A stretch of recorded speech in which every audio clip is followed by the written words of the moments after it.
For 2 centuries, the warring states had clashed in a brutal cycle of conquest and collapse, but nothing had shaken the balance of power, like what was about to happen.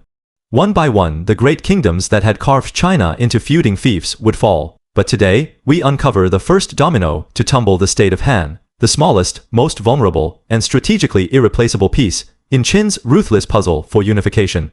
This is not a story of chaotic battle or heroic last stands. It is a masterclass in geopolitical inevitability, systemic decay, and cold calculated power.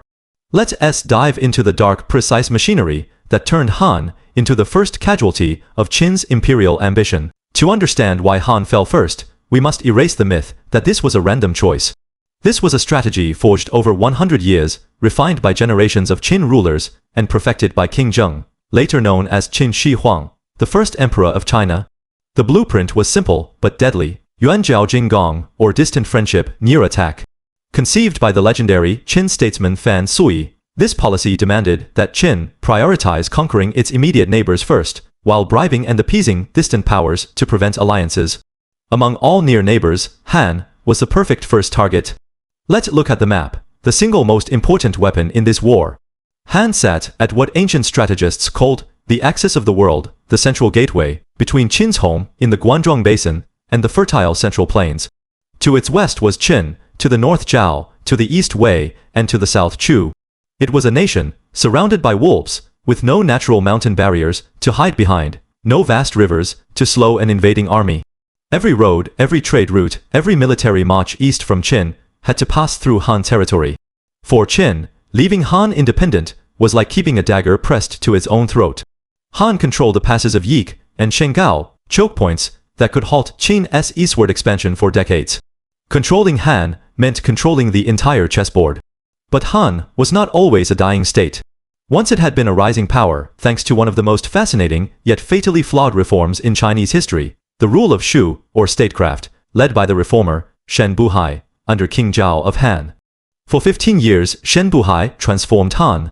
He crushed noble clans that had hijacked power, standardized official appointments, built up Han's elite military, and turned its workshops into the finest arms factories of the age.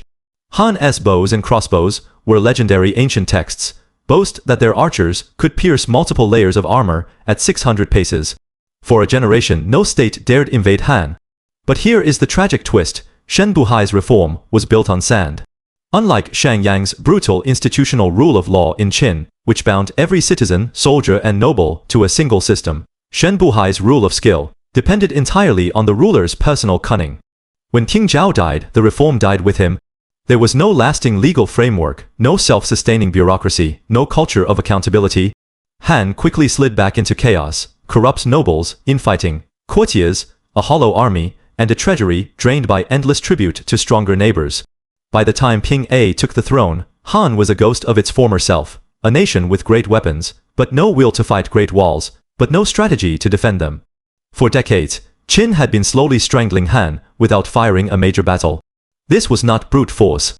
It was economic warfare, political subversion, and incremental land grabs. Year after year, Han surrendered cities and farmland to avoid total war. King An and his court clung to a desperate fantasy: if they gave Qin enough land, enough tribute, enough humility, Qin would spare them. They even tried the infamous P-Qin strategy, or exhausting Qin, by sending the engineer Zheng Guo to convince Qin to build a massive irrigation canal. The plan was to drain Qin's treasury and manpower, but it backfired catastrophically. The Zheng Guo Canal turned Qin's barren fields into fertile farmland, doubling its grain production and making its army unstoppable. Every trick Han tried only made Qin stronger. By 231 BCE, Han had been reduced to a tiny rump state, controlling little more than its capital, Shenzhen, and a handful of surrounding towns. King N's final humiliating move was to cede Nanyang, Han's last strategic region, to Qin. In return, he begged for a few more years of survival. Qin did not just accept Nanyang, it turned the gift into a weapon. King Zheng appointed the man who had surrendered Nanyang to be Qin's governor there, a brilliant, cold-minded official named Neishi Teng. Unlike other Qin generals, who knew only combat, Neishi, Teng was a master of intelligence, governance, and psychological warfare. He spent an entire year studying every corner of Han, mapping its fortifications, listing its corrupt officials, measuring its grain stores, and identifying weak points in its morale. He knew Han's soldiers were underpaid, its people tired of endless war, its court split between cowards and collaborators. By the time he marched, Neishi, Teng, knew Han better than its own rulers did. This was not going to be a bloody siege. It was going to be a surgical takeover. In 230 BCE the strike came. Neishi Teng led a combined force of Qin veterans and local troops from Nanyang, moving with shocking speed along the Luo River. Supply columns, carrying 200,000 shi of grain, arrived days before the army, ensuring no logistical delays. Qin's black banners surrounded Xinjing in less than 2 weeks. But Neishi Teng did not order the assault. Instead, he had thousands of wooden proclamations shot into the city. The messages were clear surrender, and King A would keep a noble title. Officials would keep their jobs. Common people would get 3 years of tax exemption. Resist, and the city would be burned to the ground. The effect was instantaneous.